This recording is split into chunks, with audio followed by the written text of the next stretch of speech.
Hey there, Timmy. Holy mackerel, mister! You scared the jeepers out of me. How would you like to take a break from thinking about your exit loans and actually learn what you're doing? Boy, would I ever. Whoa, whoa, whoa. Hang on a second there, sport. Professor Einstein? Now, Timmy, my boy, you're about to move on up to your college career, and you're going to have to pay off quite a large amount of student loans. But how will I ever get the money?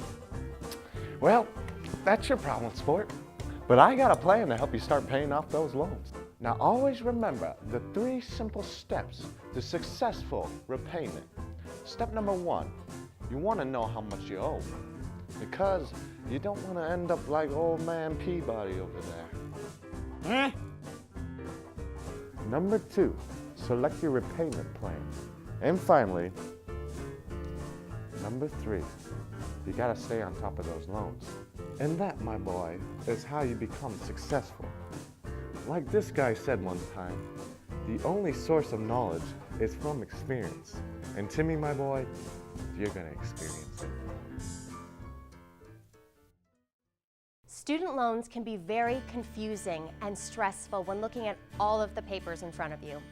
So start simple and go to the National Student Loan Data System online that is available 24/7.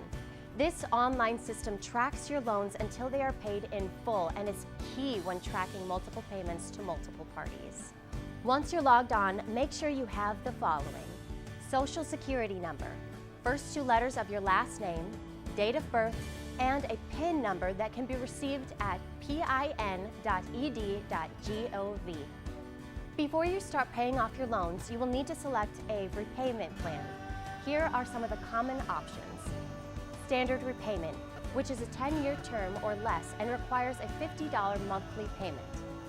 Graduated repayment, also a 10-year term or less with low payments for 2 years, increasing in 2-year increments. Extended repayment, a 25-year term or less with a graduated or fixed monthly payment.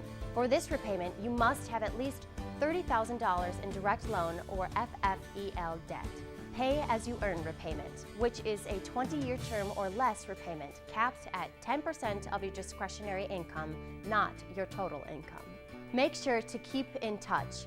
Always let your lenders or services know if your name, address, telephone number, or email address changes. If you ever find yourself unemployed in graduate school, in the military, employed in a public service position, in school, unable to make your payment, you may need to reconsider your plan. Are your payments too high? Talk to your lender or servicer if your payment plans aren't working for you. Does your payment date come at a bad time? You can change your due date to a time that works better with your budget. So make sure to think about your options. Ask your lender about a deferment. Deferments allow you to temporarily postpone making payments on your loan. If you have an unsubsidized Stafford or Grad Plus loan, you are responsible for the interest. Remember to talk to your lender or servicer if you think you're going to miss a payment. If you fail to make a payment on your loan for 270 days, your loan will default. And if anything, make sure to always communicate with your lender. Boy, oh boy, wasn't that fun? Wow! I wish I could be like you one day, Professor Einstein. You're gonna be so proud, my boy.